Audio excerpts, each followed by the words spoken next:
Bismillahirrahmanirrahim. Assalamualaikum warahmatullahi wabarakatuh. Selamat siang dan salam sejahtera untuk kita semua. Yang saya hormati Bapak-Bapak Sekolah SDN Subang Mulia 1. Yang saya hormati Bapak Haji Alida selaku Guru Penggerak Aksi Nyata Diseminasi Budaya Positif. Yang saya hormati Bapak dan Ibu Guru dan para undangan yang hadir pada hari ini. Puji dan syukur marilah senantiasa kita panjatkan kehadirat Allah Tuhan Yang Maha Esa, karena sampai pada hari ini kita masih diberikan rahmat berupa kesehatan, sehingga kita bersama-sama dapat berkumpul dalam rangka acara aksi nyata diseminasi budaya positif yang dilaksanakan di SDN Sebarangan Mulia 1. Bapak dan Ibu hadirin yang saya hormati, baiklah, acara pada hari ini akan saya pandu. Yang pertama yaitu pembukaan, yang kedua sambutan, yang ketiga acara inti, dan selanjutnya yang terakhir adalah penutup. Mari acara kita pada hari ini kita buka bersama-sama dengan membacakan basmalah. Bismillahirrahmanirrahim. Terima kasih, mudah-mudahan acara kita pada hari ini dapat berjalan dengan lancar. Acara yang selanjutnya yaitu sambutan dari Bapak Kepala Sekolah SDN Subang Mulia 1 kepada Bapak Demin, dipersilakan.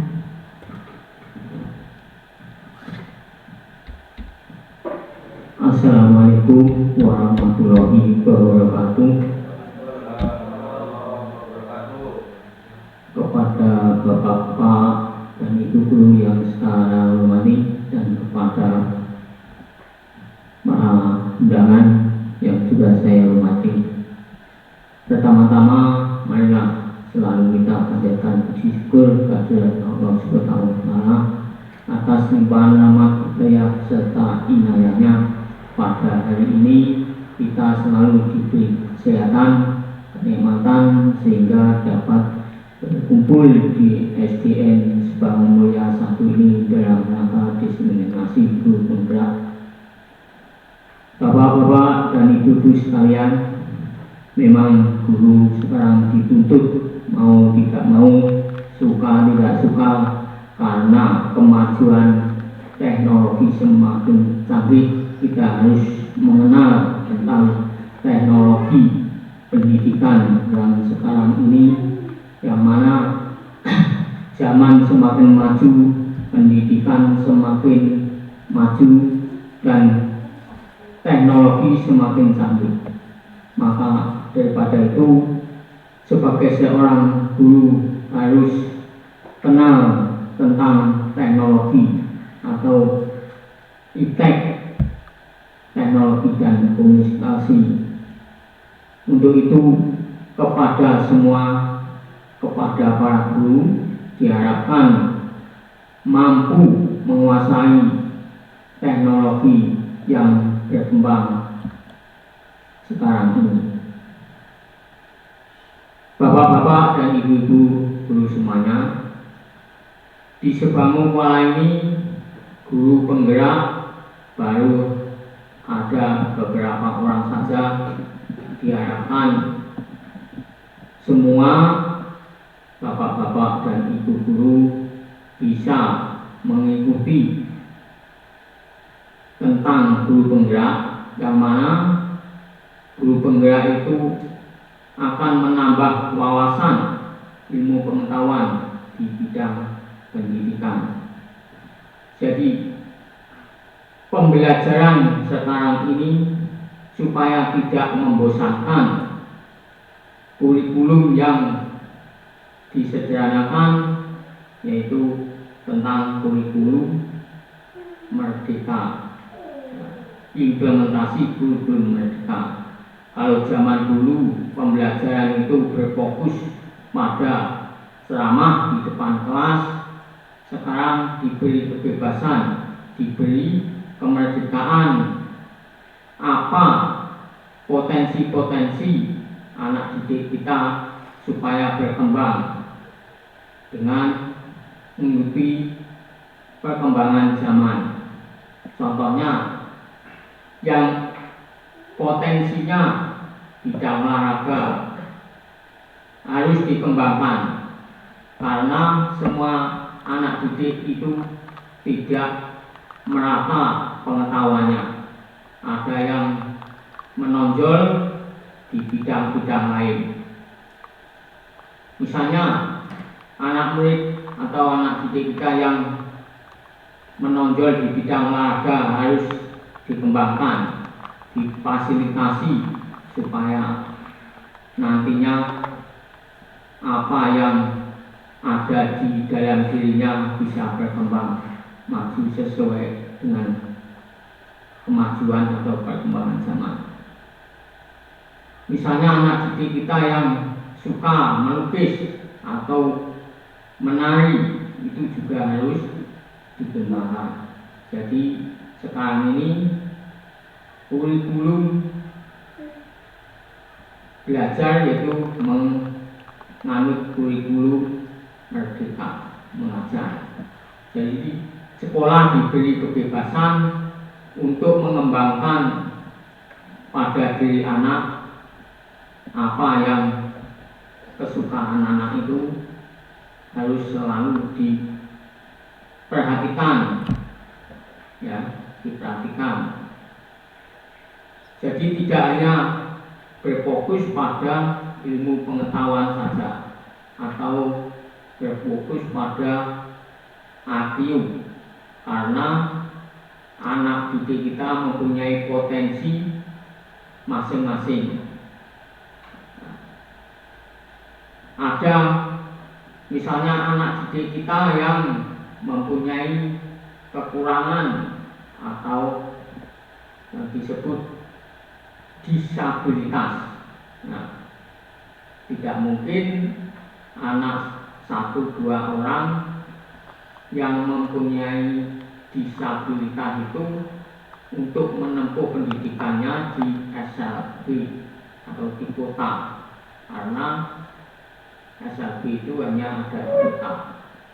Juga mau tidak mau guru harus bisa menangani, ya, anak didik kita yang kekurangan, misalnya mempunyai kekurangan fisik, yaitu yang disebut disabilitas, harus bisa menangani, mampu juga memberi pendidikan yang sesuai. Itulah tentang pentingnya guru penggerak. Jadi guru penggerak adalah menggerakkan apa yang diharapkan oleh pemerintah tentang mengembangkan ilmu pengetahuan, ya, karena teknologi semakin maju, perkembangan zaman semakin maju, ya, diharapkan semua pendidik, ya, mau tidak mau, suka tidak suka harus mengikuti perkembangan zaman. Itulah yang diharapkan pemerintah, maka pemerintah mengadakan guru penggerak, ya, diharapkan kepada guru-guru yang ada di Sebang ini bisa mengikuti guru penggerak, supaya perkembangan ilmu pengetahuan dan teknologi yang semakin maju, guru-guru mempunyai bekal ilmu dan pengetahuan yang semakin maju, jadi implementasinya kepada anak didik kita bisa juga lebih maju. Mungkin itu yang bisa saya sampaikan. Apabila ada kekurangan dari kata-kata saya, ada kesilapan, mohon maaf yang besar-besarnya. Saya akhiri, wabillahi taufiq wal hidayah. Wassalamualaikum warahmatullahi wabarakatuh.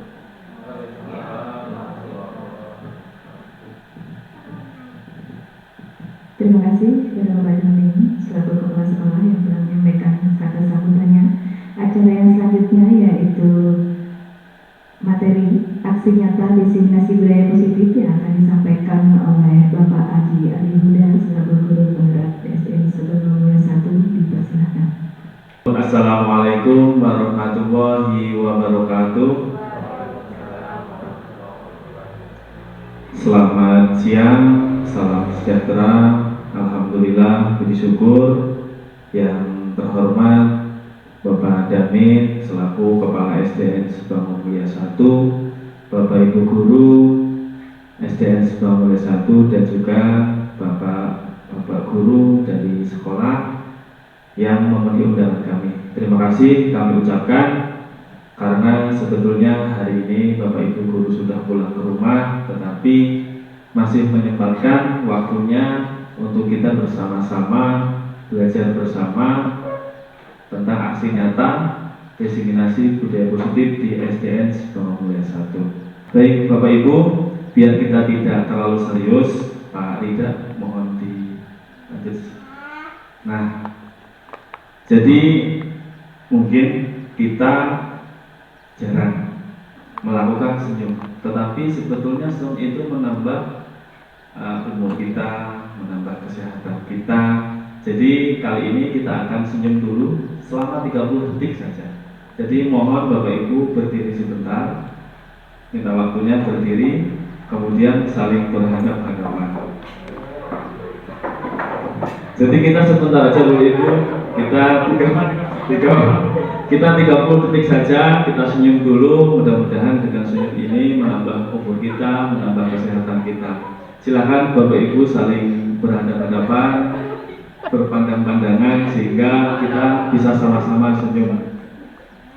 Baik, kita mulai Bapak Ibu ya. Kita mulai hanya 30 detik saja. Baik, silakan kita berpandang-pandangan sehingga kita bisa senyum.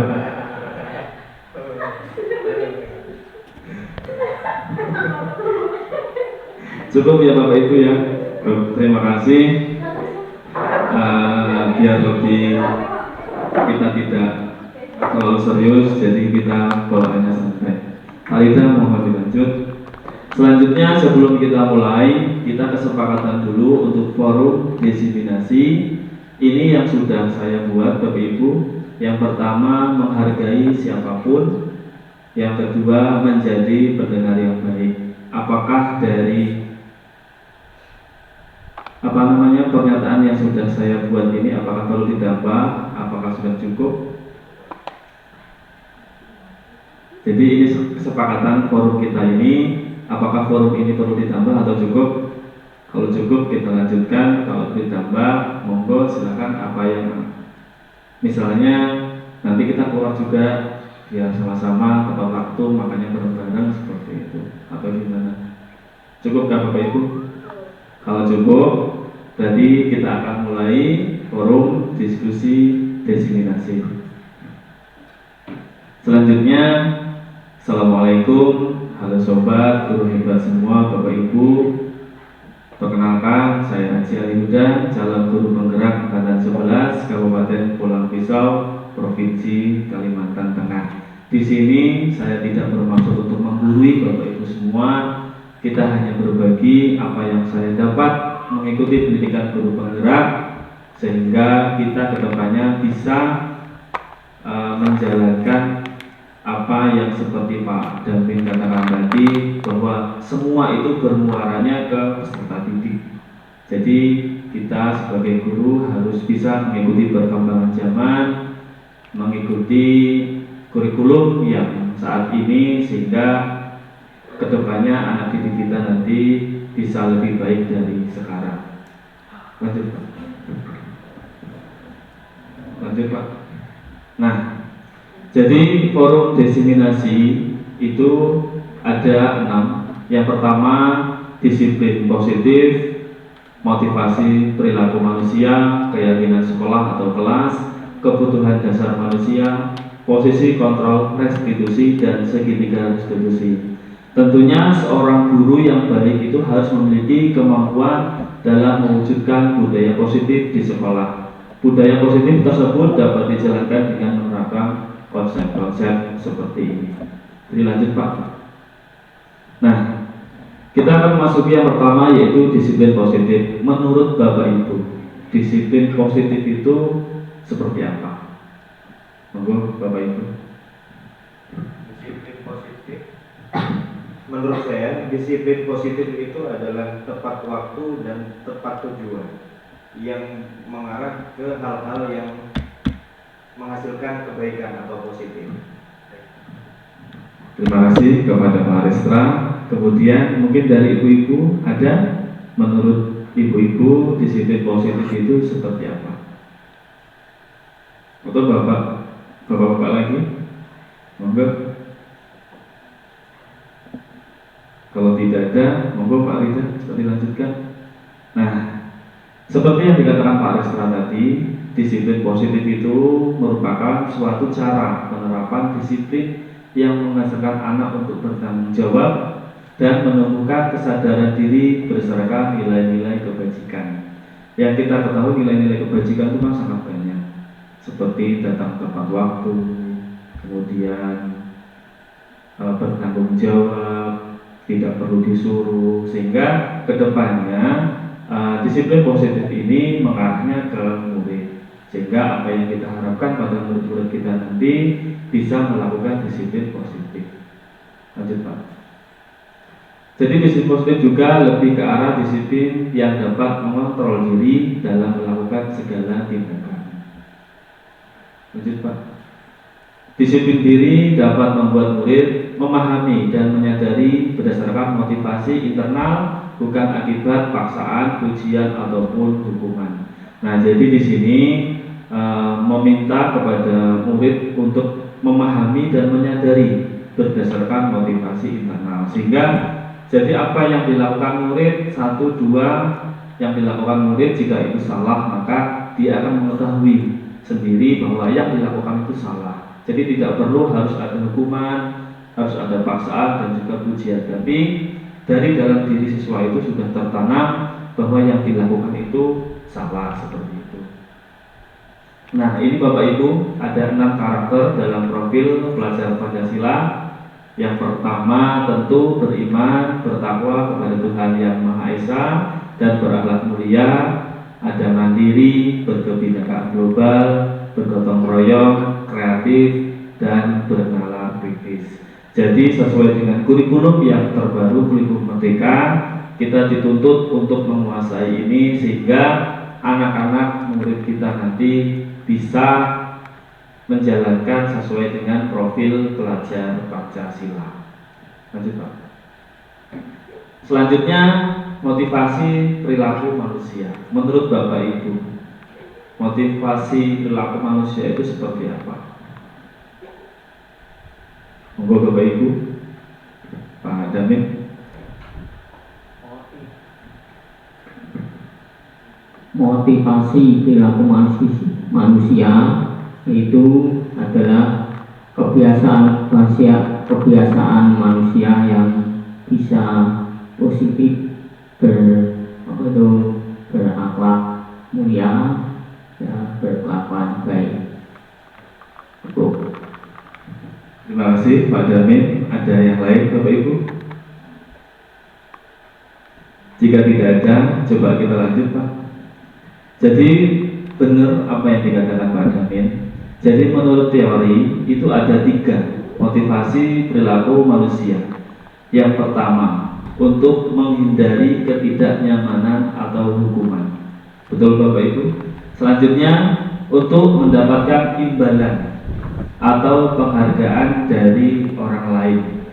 Selanjutnya yang ketiga, untuk menjadi orang yang mereka inginkan dan menghargai diri sendiri dengan nilai-nilai yang mereka percaya.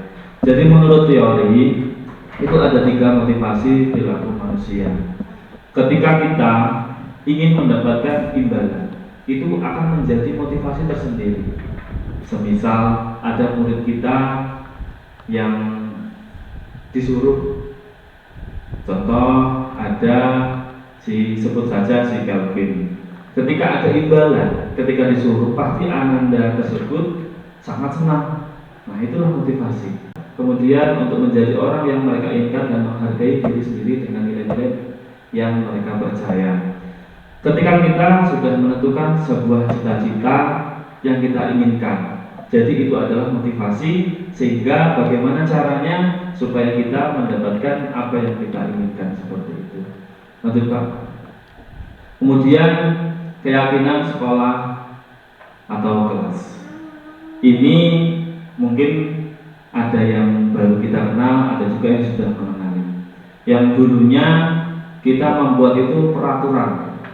Jadi kalau peraturan itu berdasarkan Bapak Ibu guru yang membuat. Jadi murid-murid contohnya tidak boleh datang terlambat, tetapi tidak berdasarkan kesepakatan kelas atau keyakinan kelas. Nah, saat ini kita akan berubah mindset kita yang awalnya itu menurut kita. Jadi kita buat kesepakatan bersama dengan murid. Lanjut, Pak.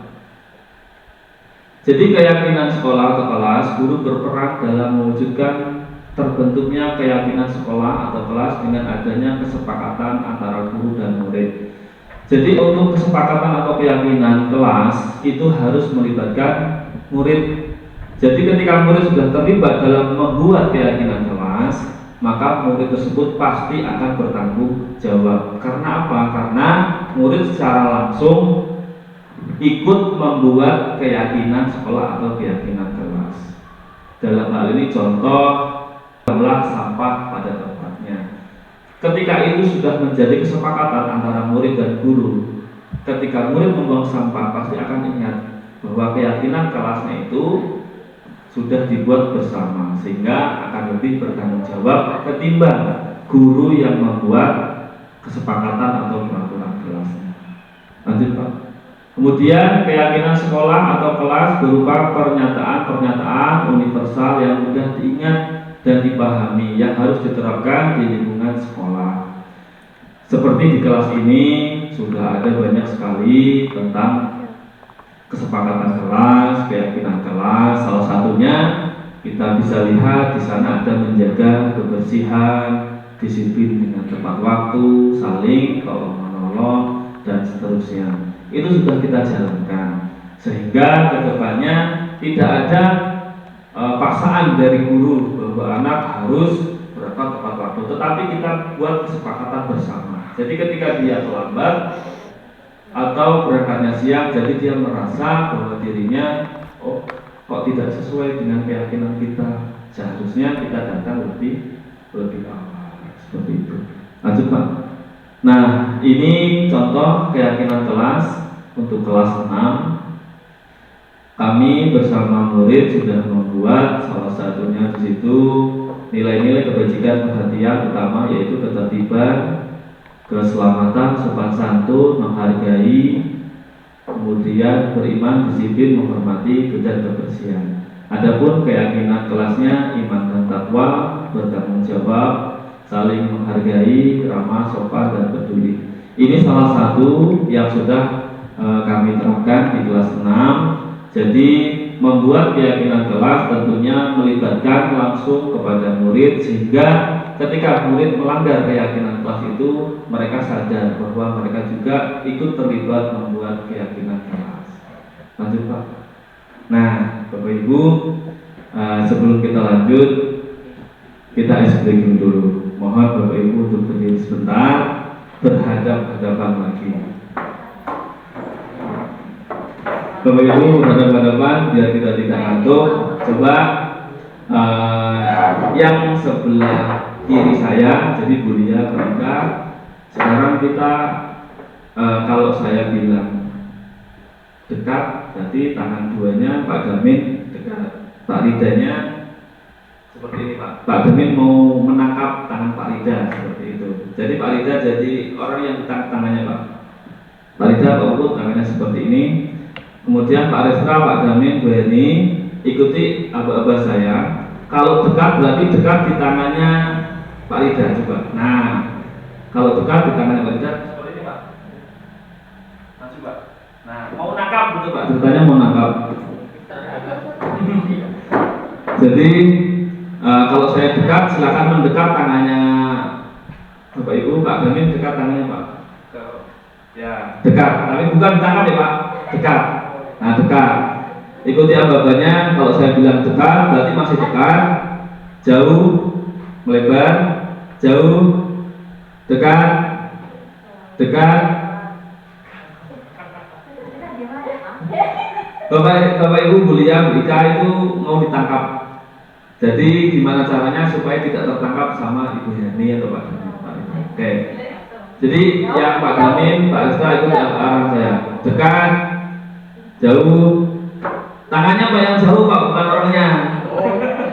Tangannya Pak yang jauh, tangannya aja. Jadi jauh, jauh, dekat, dekat, tangkap. Nah, jadi tangkap Pak, tangkap tangannya. Pak Parida menghindar seperti itu. Bisa ya Bapak Ibu ya, nanti gantian. Oke, kita coba dulu. Dekat, dekat Pak. Dekat Pak. Nah, dekat, bukan ditangkap Pak, hanya dekat. Jauh, jauh, tangkap. Oke, sekarang gantian. Sekarang gantian. Pak Jamil yang ditangkap Pak. Oke, dekat, dekat, dekat, jauh, tangkap. Ada yang kena Bapak Ibu? Sekali lagi ya. Sekali lagi Pak. Masih sebelah. Dekat, dekat, jauh, tangkap. Baik, terima kasih Bapak Ibu. Tepuk tangan untuk kita semua. Yang mau minum dipersilahkan mau minum sambil menikmati hidangan. Kita sambil lanjut Pak. Selanjutnya kita akan memasuki kebutuhan dasar manusia. Menurut Bapak Ibu, kebutuhan dasar manusia itu apa saja? Pasti orang punya kebutuhan. Apa Bu?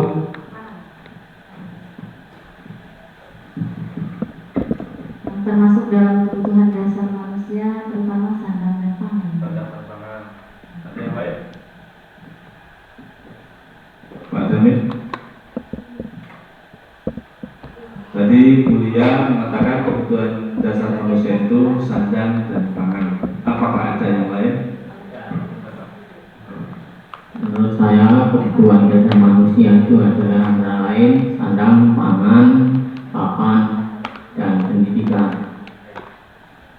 Masih ada Bapak Ibu? Kebutuhan dasar manusia, kebahagiaan, apalagi itu juga kebutuhan. Kalau kita tidak bahagia itu seperti orang bilang, untuk apa kita hidup di dunia? Uang, betul Bu. Karena uang itu segala-galanya. Coba kita lanjut Pak. Jadi ketika seorang murid melakukan suatu perbuatan yang bertentangan dengan nilai kebajikan atau melanggar peraturan, hal itu sebenarnya dikarenakan mereka gagal memenuhi kebutuhan dasar mereka. Lanjut Pak. Baik, kebutuhan dasar tadi yang pertama bertahan hidup. Kemudian kasih sayang dari orang yang kita sayangi. Tentunya seorang istri butuh sekali kasih sayang dari seorang suami. Begitu juga sebaliknya. Kemudian ada penguasaan, ada kebebasan. Kita juga perlu kebebasan meskipun terkadang kita diatur oleh negara harus seperti ini. Tetapi kebutuhan dasar manusia itu ada juga kebebasan, dan yang kelima adalah kesenangan. Lanjut Pak. Baik Bapak Ibu, ini ada studi kasus yang tahun lalu kita sama-sama mengetahui. Jadi kebetulan ibunya sedang cuti di Jawa. Jadi Ibu Hani dulu guru wali kelas 3 sedang bingung menghadapi ulang salah satu muridnya di kelas yang bernama Kelvin. Mungkin Bapak Ibu tidak asing bahwa ada salah satu murid kita yang bernama Kelvin. Beberapa anak telah mengeluhkan Kelvin yang suka mengambil uang saku temannya secara diam-diam. Jika Anda menghadapi situasi seperti Ibu Hani, apa yang Anda lakukan? Menurut Bapak Ibu, kira-kira apa alasan Kelvin melakukan itu? Monggo Bapak Ibu, ada yang bisa menjawab? Kata Mbak Puput, bisa jadi kurang perhatian. Apakah ada yang lain Bapak Ibu? Kurang kebahagiaan. Karena yang kita ketahui, Kelvin mengambil uang jajan temannya secara diam-diam. Baik, coba lanjut Pak. Jadi alasan Kelvin yang pertama betul sekali, ia tidak membawa uang jajan dan orang tuanya sedang merantau. Maka kebutuhan dasar yang sedang berusaha dipenuhi oleh Kevin adalah kebutuhan untuk bertahan hidup. Karena kita ketahui bersama bahwa orang tua dari anaknya Kevin memang saat ini sedang merantau, tidak berada di Subang. Jadi dia hanya tinggal bersama nenek dan juga kakaknya. Kemudian alasan yang kedua, karena dia merasa senang temannya jadi memperhatikan dia. Betul. Ketika temannya melaporkan tindakan itu pada gurunya dan gurunya mengetahui dan memberitahu juga ke keluarganya, sehingga guru dan keluarganya menjadi memperhatikan dia. Kasus ini 1 tahun yang lalu sama-sama kita mengetahuinya. Jadi betul sekali alasan yang kedua ini, dia juga mencari perhatian baik dari gurunya dan juga dari keluarganya. Maka kebutuhan dasar yang sedang dipenuhi Kelvin adalah kebutuhan akan kasih sayang dan rasa diterima. Karena orang tuanya yang jauh, sehingga rasa kasih sayang dari orang tua memang tidak didapat oleh si Kelvin. Seperti itu.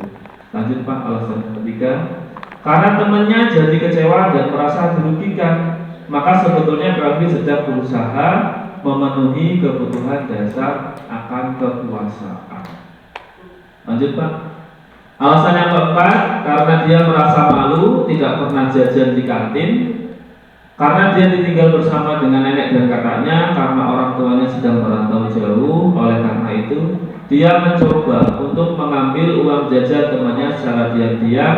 Maka Kelvin sedang berusaha memenuhi kebutuhan akan kebebasan. Bahkan kita ketahui bersama bahwa Kelvin juga pernah mengambil uang ibu guru. Bahkan dia juga berani seperti itu. Selanjutnya yang kelima, karena ia melakukannya karena iseng dan ia menikmati ekspresi wajah temannya yang kesal karena diambil uang jajannya, dan menurut dia ekspresi teman-temannya itu lucu, maka berarti Kelvin sedang berusaha memenuhi kebutuhannya akan kesenangan. Ketika kita panggil anak Kelvin ke kantor, bahkan sama sekali dia tidak merasa bersalah. Jadi menurut Kelvin alasan yang kelima itu dia mencari kesenangan. Karena orang tua yang tidak ada, dia tinggal bersama nenek dan kakaknya, sehingga betul sekali yang dikatakan Pak Damin, dia mencari perhatian dari orang lain. Lanjut Pak. Kemudian posisi kontrol restitusi. Lanjut Pak. Menurut teori ada 5. Yang pertama, guru sebagai penghukum, guru sebagai pembuat merasa bersalah, guru sebagai teman, guru sebagai pemantau, dan guru sebagai manajer. Apakah yang sudah kita lakukan selama di sekolah ini sudah benarkah atau belum? Mari kita coba cek sama-sama. Lanjut Pak. Guru sebagai penghukum. Di sini guru berkata, kalau kamu tidak melakukan, awas ya, itu adalah identitas yang gagal. Selanjutnya, apa hasilnya? Anak tentu kebanyakan akan memberontak, menyalahkan orang lain, berbohong. Sering kita jumpai. Jika kita mengatakan identitas gagal yang seperti itu Pak, bukan saya Pak, tapi si itu Pak, yang tadi yang meminjam bola, si ini Pak. Padahal benar kita ketahui bahwa dia yang meminjam bola. Tetapi karena kita menggunakan identitas yang salah dengan pernyataan berkata, kalau kamu tidak melakukannya, awas ya, rasakan, otomatis dia akan melempar jawaban ke orang lain. Seharusnya seperti apa? Jadi ada yang namanya identitas berhasil. Seharusnya ayolah lakukan demi ibu. Jadi disanjung anak itu disanjung. Masa kamu tidak mau? Ingat tidak, ibu pernah bantu. Kemudian diingatkan keyakinannya apa? Sudahkah kamu menjalankan keyakinan sekolah atau kelas kita? Jadi ketika dia membuat keyakinan tadi, dia akan merasa bersalah. Kemudian ada sebagai manajer. Tentunya seperti ini yang dikatakan apa yang kita yakini. Nah, keyakinan tadi diutarakan kembali ke si pelaku tadi, sehingga murid nanti akan merasa bersalah, sehingga dia mengakui bahwa yang dilakukan itu adalah salah. Mari kita sama-sama kita budayakan budaya positif, sehingga kedepannya anak-anak itu bisa menjadi anak yang kita inginkan bersama. Lanjut Pak. Kemudian posisi kontrol, restitusi. Di antara kelima posisi kontrol tersebut, sebaiknya seorang guru menggunakan posisi kontrol sebagai manajer, bukan sebagai guru penghukum, bukan sebagai apa tadi, tapi yang kita gunakan adalah sebagai manajer. Mari kita buka Pak. Sebagai manajer, guru dapat berbuat sesuatu bersama murid, mempersilahkan murid, bertanggung jawab, dan mendukung murid agar dapat menemukan solusi. Jadi tidak dibentak-bentak, tidak dimarahi, tetapi sebagai manajer mencari tahu apa sih yang sebenarnya dilakukan, sehingga guru dan murid tadi sama-sama menemukan solusi. Lanjut Pak. Selain itu, posisi manajer mengacu pada restitusi yang dapat menjadikan murid sebagai manajer bagi dirinya sendiri, sehingga dapat tercipta identitas positif pada murid. Lanjut Pak. Kemudian segitiga restitusi. Apa itu segitiga restitusi? Yang pertama, tahapan dalam segitiga restitusi menstabilkan identitas, ada validasi tindakan yang salah, dan yang ketiga menanyakan keyakinan kelasnya. Lanjut Pak. Menstabilkan identitas, tentu menstabilkan identitas dilakukan berdasarkan prinsip bahwa membuat kesalahan adalah bagian dari proses pembelajaran yang nantinya akan menggeser identitas gagal ke arah identitas yang sukses. Jadi pada poin pertama, menstabilkan identitas itu dilakukan dengan berdasarkan prinsip bahwa membuat kesalahan adalah bagian dari proses pembelajaran, tidak langsung mengatakan bahwa itu adalah salah. Lanjut Pak. Selanjutnya, berbuat salah itu hal yang manusiawi. Tidak ada manusia yang sempurna, karena sempurna itu miliknya Allah Subhanahu wa Ta'ala. Kita pasti bisa menyelesaikan permasalahan ini. Bapak Ibu tidak tertarik untuk mencari tahu siapa yang benar, siapa yang salah, tetapi Bapak Ibu lebih tertarik untuk menyelesaikan masalah. Selanjutnya, kalau kamu menyalahkan dirimu sendiri terus-menerus, apakah kamu bersikap baik pada dirimu sendiri? Jadi ini yang kita gunakan untuk ketika ada murid yang melakukan kesalahan dengan cara menstabilkan identitas. Lanjut Pak. Selanjutnya, validasi tindakan yang salah. Validasi tindakan yang salah dilakukan berdasarkan prinsip bahwa setiap perilaku berupaya memenuhi suatu kebutuhan tertentu, sehingga guru atau orang tua akan bergeser dari pemikiran stimulus respon menjadi proaktif, serta akan lebih mengenali dan mengakui kebutuhan murid atau anaknya. Jadi pada poin ini, guru memvalidasi tindakan yang salah. Sudahkah benar apa yang sudah dilakukan pada murid? Jangan menggunakan identitas yang gagal tadi. Kita posisikan diri sebagai seorang manajer dengan menggunakan segitiga restitusi. Lanjut Pak. Kemudian selanjutnya, kamu pasti punya alasan mengapa melakukannya. Sama seperti kasus si Kelvin tadi, kita tidak boleh menghakimi si Kelvin bahwa dia salah. Pasti dia punya alasan tersendiri kenapa dia melakukan kasus yang seperti itu. Kemudian apa yang penting bagi kamu? Kamu boleh tetap berusaha menjaga sikap itu, tapi tambahkan sikap yang lain yang baru. Maukah kamu belajar cara lain untuk mendapat yang kamu butuhkan tanpa harus memukul seperti itu misalnya? Lanjut Pak. Menanyakan keyakinan Menanyakan keyakinan dilakukan dengan memberi pertanyaan-pertanyaan bermakna kepada murid atau anak untuk memunculkan motivasi secara intrinsik sehingga mampu mengaitkan keyakinannya dengan tindakan yang salah. Jika murid atau siswa kita sudah membuat keyakinan bersama dengan gurunya, pada tahapan ini tanyakan saja, pasti dia akan merasa bersalah sehingga dia akan ingat keyakinan yang sudah disepakati bersama dengan gurunya. Lanjut Pak. Apa nilai-nilai kita percaya di sekolah kita? Apa nilai yang kita percaya di sekolah kita? Nilai-nilai apa yang telah kita sepakati? Kelas yang ideal itu seperti apa? Kamu ingin jadi anak yang seperti apa? Apa yang kamu rasakan ketika kamu melakukan itu? Kamu menjadi orang yang seperti apa? Dengan pertanyaan-pertanyaan yang seperti ini, maka akan mengeluarkan keyakinan yang ada pada diri anak, sehingga anak akan lebih meyakini keyakinan yang sudah dibuat secara bersama dengan gurunya. Lanjut Pak. Kemudian seorang guru yang baik harus memiliki kemampuan dalam mewujudkan budaya positif di sekolah.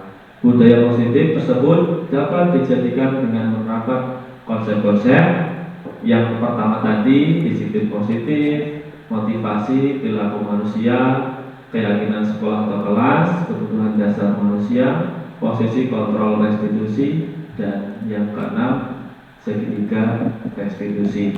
Jika ini kita jalankan bersama, maka budaya positif di SDN Subang Mulia 1 bisa dikatakan akan berjalan dengan baik dan sesuai harapan kita seperti itu. Mari kita sama-sama membudayakan budaya positif, tidak menghakimi tetapi mencari solusi dengan meyakinkan keyakinan yang sudah disepakati bersama. Lanjut Pak. Terima kasih. Jadi Bapak Ibu, terima kasih sudah berpartisipasi dan juga meluangkan waktunya untuk bersama-sama kita belajar dan juga memenuhi tugas dari CGP yang mana pada modul 1.4 yaitu diseminasi budaya positif di sekolah. Cukup sekian yang dapat kami sampaikan.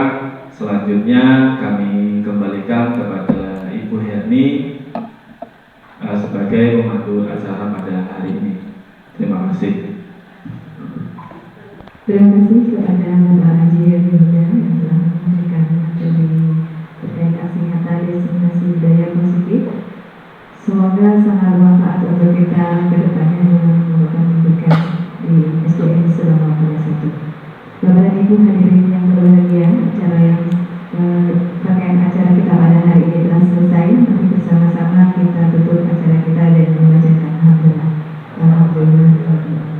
Saya selaku bawa acara apabila dalam menyampaikan susunan acara ada kekeliruan atau hal